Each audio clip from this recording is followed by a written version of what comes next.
as far as the expedition is concerned, I'd never really done an expedition on this scale. So when my partner Armin called me and said, "How do you like going to Antarctica?" You know, there was only one answer, and the answer was yes.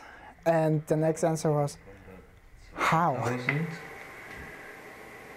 2250. Yeah, the preparation really were 11 months of diligent work, and I got the call last January, and 3 weeks later I already flew to Germany, because already at that point we had to sample the gear, because having the right gear is very crucial. So there was a big fair in Munich, and we both went there and sampled material, sampled different, for example, different skis, because we weren't sure what kind of skis we would need, because we were to employ kites.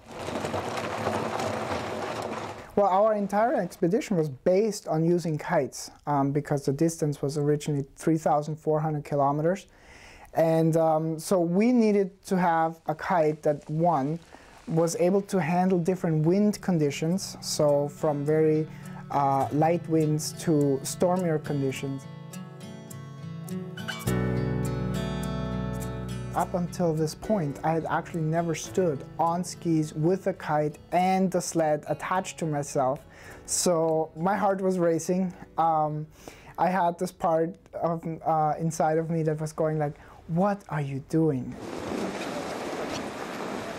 The most scary experience was definitely this feeling of being completely out of control. I mean, we were going 60, 70, 80 kilometers maybe. It's hard to tell, but if you're just on skis and there's nothing that protects you, and I couldn't stop even if I wanted to. There were moments when I could not have stopped except for a crash, and you don't want to think about a crash in the middle of Antarctica at 60, 70 kilometers an hour and no protection.